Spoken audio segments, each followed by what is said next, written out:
예수님, 주위에서 보면 오랜 결혼 생활에 미움과 원망이 쌓이고 또 그러다 보니까 황혼이혼까지 하는 경우를 봅니다. 네.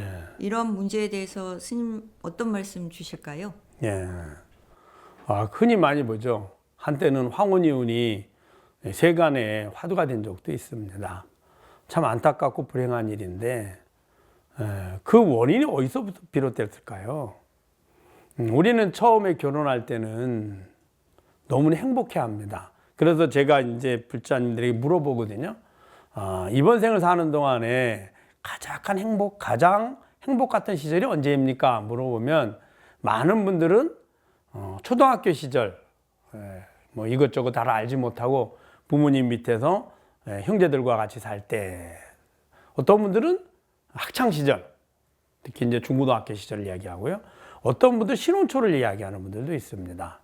어떤 분들 첫 아이 낳았을 때를 이야기하고, 그러면은 신혼초가 불행했다라고 생각하는 사람은 아마 거의 없을 겁니다.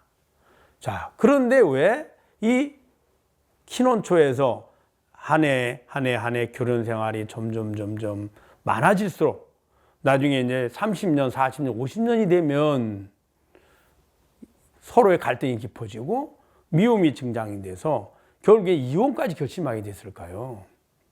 그 근본 원인은 각자 본인 스스로에게 주로 있습니다.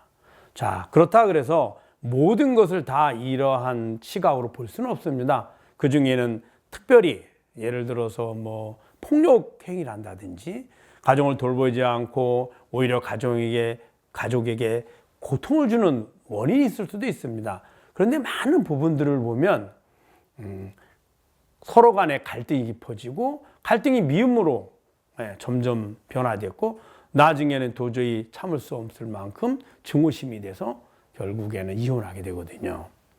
자, 그러면 신혼초에는 행복했는데 왜 시간이 갈수록 미움이 늘어났을까요? 불만족이 늘어나고요. 신혼초에 이제 행복했던 그 다음부터 그러면 한 예를 들어서 신혼이 한 3년 간다면 3년 이후에는 그 부부가 혹은 가족이 불행하기 위해서 노력하지는 않았을 겁니다. 항상 더 나은 행복을 위해서 매 순간 노력했을 거거든요. 그런데 왜 갈수록 불행이, 불만족이, 미움이 증장했을까요? 우리들의 중생들의 그러한 어리석음 때문에 비롯됩니다. 행복을 주는 만큼 얻어지는 겁니다. 행복은 주어야 얻어지는 거지 상대방이 나를 위해서 행복을 주는 것이 아닙니다. 자, 그러면 상대방의 행복을 위해서 나를 위해서 행복을 줄 때도 내가 주었을 때 얻어지는 행복이 참다운 행복입니다. 만약에 내가 행복을 주지 않는데 그냥 주면 처음에는 행복할지 모르지만 나중에는 그것이 행복의 원인이 되지 않습니다. 내가 행복을 주지 않으니 상대도 점점 더 원망하게 될 거고요. 그 갈등의 원인이 되겠죠. 또 그렇게 얻어지는 행복은 나는 당연히 상대방이 주는 것이라서 그 가치를 알지 못합니다. 행복하게 여기지 않는다는 뜻이에요. 행복은 주는 만큼 얻어지는 겁니다. 그럼 신혼초에는 어떨까요? 항상 먼저 상대방을 배려하고 행복을 주려고 노력합니다. 근데 시간이 조금 지나면 지날수록 행복을 주기보단 상대가 행복을 나에게 주기를 바라죠. 바라는 만큼, 바란다는 건 뭘까요? 지금 불만족이란 뜻이고, 바라는 게 많아질수록 불만족은 늘어나고, 그 만족 해소하는 것이 점점 어려워지니 거기에 대한 갈등이나 미움이 점점 늘어날 수밖에요. 그래서 50년의 부부 생활을 했으면 50년 동안 쌓인 겁니다. 이게 계속 쌓이죠. 하루아침에 그 마음이 든 게 아니라 계속 쌓이는 거예요. 그러면 왜 하필이면 황혼에 가서 하느냐? 신혼초에는 행복을 서로 주려고 했으니 행복했고요. 그 다음에 아이를 키울 때는 내 관심사가 아이에게 가 있습니다. 아빠도 아이 쪽에 가 있고 엄마도 아이 쪽에 가 있죠. 그러니까 서로 원망하고 할 그러한 마음의 여지가 별로 없습니다. 그러다가 이게 점점 더 커서 아이들이 성장하고 아이들이 학교를 마치고 이제 이렇게 하면 그때서 이제 돌아보게 됩니다. 그러면은 불만족했던 것들이 지금도 그 모습이 있을 거거든요. 계속 쌓이는 거죠. 오늘 하루 불만족, 내일 불만족, 지난해도 그랬는데 올해도 그래. 그 심지어는 그러죠. 저 사람은 처음부터 그랬어. 신혼 초부터. 내가 저거를 그렇게 얘기를 했는데도 안 들어줘. 나를 무시해. 이렇게 하는 거죠. 그런데 그 말 속에는 어떤 의미가 들어있을까요? 내가 그 모습이나 그 형태를 싫어한다는 거잖아요. 그것을 좋아만 하면 아무 문제가 없을 거잖아요. 근데 상대방이 그렇게 하는 이유는 자신은 그게 편안하고 좋으니까 그렇게 하는 거거든요.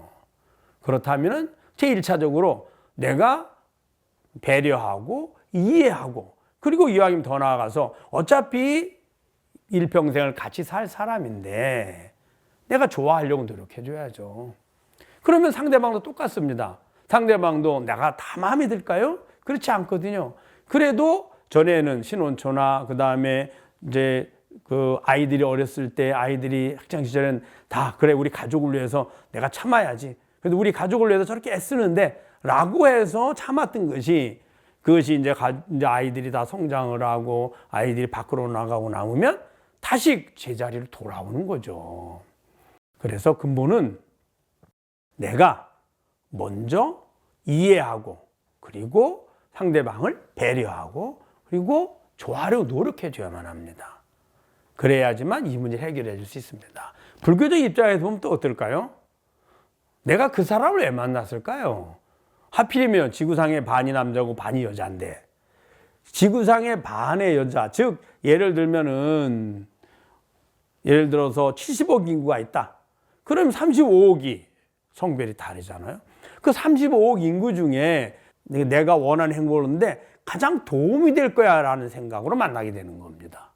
그래서 결혼해서 하는 거거든요. 즉 지구상에 있는 인간들 중에 가장 나에게 필요한 사람입니다. 그 필요하다는 말은 내가 원하는 즐거움만 준다는 말이 아닙니다. 내가 현재 이전에 업장을 지었을 때, 악업을 지었을 때 그 악업을 소멸시켜 주기도 합니다. 그래야만 다음의 미래의 행복을 얻을 수 있거든요. 혹은 내가 공덕을 지으려고 할 때, 즉 상대방의 행복을 위해서 노력해주고 실천할 때 해주고 싶은 사람입니다.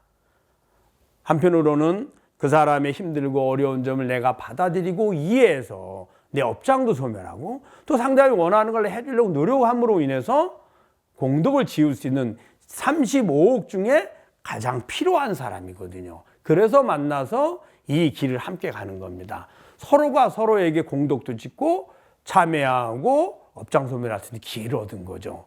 거기에 또 자녀를 둠으로 인해서 함께 만들어가는 겁니다. 공통 행복을 위해서 살아가는 거죠. 다 각각이 서로의 필요에 의해서 만난 겁니다. 그랬는데 미움이 쌓이고 갈등이 깊어져서 나중에 중도 포기하면 어떨까요? 마무리를 다 못 졌죠. 그 마무리를 못 졌으니 그 업이 다음에도 이어집니다. 빚을 갚아야 되는데 다 안 갚고 남으면 당연히 갚아야죠. 그래서 될 수 있는 한 상대방을 이해하고 배려하고 그리고 내가 사랑하는 사람이잖아요.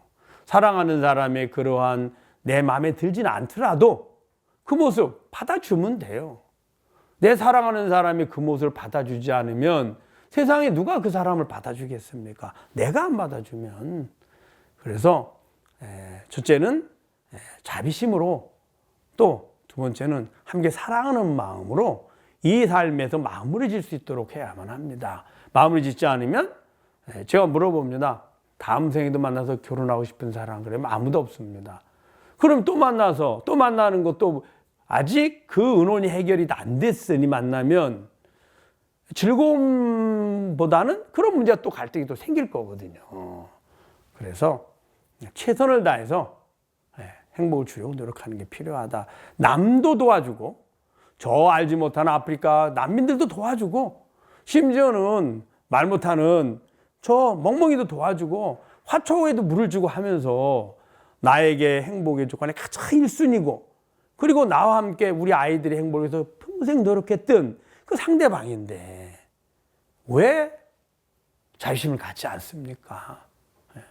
가져야만 합니다. 한 생각만 돌이켜보면 진짜 내가 도와줘야 되고 진짜 함께 해야 되고 지금까지 내게 희생해서 행복을 위해서라면 해야 될 그런 상대인 겁니다. 그런데 오래 있다 보니까 점점 내가 내라는 생각이 깊어지고 내가 바라게 되고 바라는 게 이루어지지 않으니까 원망하게 되고 원망이 미움이 되고 미움이 증오심으로 바뀌는 거거든요. 그거는 어리석음이라 생각합니다. 그래서 이것도 역시 그럴 때 제일 좋은 방법, 첫째 부처님께 기도하는 겁니다. 그리고 지난 날을 참여하고요. 새로운 시각으로 참여해야만 볼 수 있거든요. 보고 혼자 하지 말고 이왕이면 함께 부처님께 기도하는 것. 그래서 미래의 인연의 소중함을 내가 일깨워서 미래의 행복을 위해서 함께 노력하는 것이 꼭 필요하다라고 생각합니다.